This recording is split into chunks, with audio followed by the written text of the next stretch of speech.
Punjab assembly का इजलास कल तलब सुबह 10 बजे शुरू होगा। गवर्नर बलीग उर रहमान के बुलाए गए इजलास में 9 मुंतखब अरकान हलफ उठाएंगे।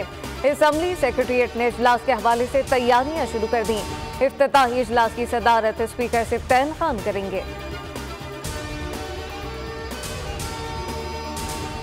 मखसूस नशिस्तों पर इलेक्शन कमीशन का अहम इजलास। चीफ इलेक्शन कमिश्नर सुन्नी तहत कौंसिल की दरख्वास्त का जायजा लेंगे।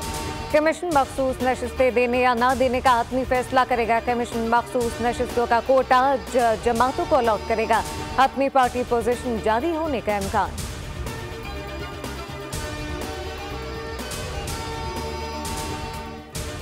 पाकिस्तान तहरीक इंसाफ ने 3 मार्च को इंट्रा पार्टी इंतखाबात कराने का ऐलान कर दिया। कागजात नामजदगी 23 और 24 फरवरी को जमा कराए जा सकेंगे।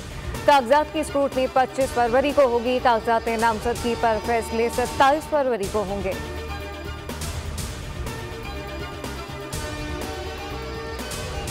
पीटीआई उम्मीदवारों को लालच देकर ये वफाक और पंजाब में हुकूमत बना रहे हैं। असद कैसर का दावा। डियाला जेल के बाहर गुफ्तगू में कहा कि अवाम की राय की तौहीन जारी है। ऐसी हुकूमत की क्या साख होगी। कानून और आइन की बालादस्ती चाहते हैं। बंद कमरों में फैसले नहीं हो सकते।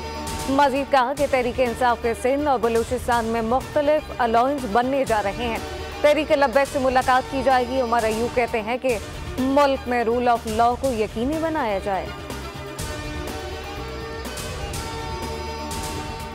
चीफ जस्टिस के खिलाफ सोशल मीडिया पर धमकी आमेज मुहिम चलाने वाला शख्स गिरफ्तार। मुल्जिम अब्दुल बासित दावलपिंडी का रिहायशी है। मुल्जिम ने एक्स पर चीफ जस्टिस को धमकियां दी और किरदार कुशी की। दीगर अफराद के खिलाफ भी कानूनी कार्रवाई जारी।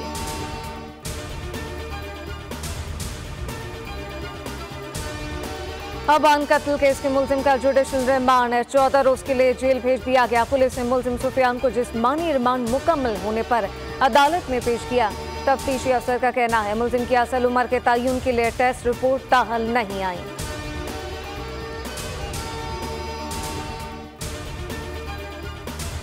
और मानसेरा के इलाके शिंकियारी में मकान में जोरदार धमाका। 2 अफराद जाँ बहक, 2 शदीद जख्मी। डीएसपी के मुताबिक इब्तिदाई रिपोर्ट के मुताबिक बारूदी मवाद शादी ब्याह की तकरीबात में आतिशबाजी के लिए इस्तेमाल होता है। जख्मी किंग अब्दुल्ला अस्पताल मुंतकिल। सब्सक्राइब करें और बेल दबाएं ताकि कोई खबर रह न जाए।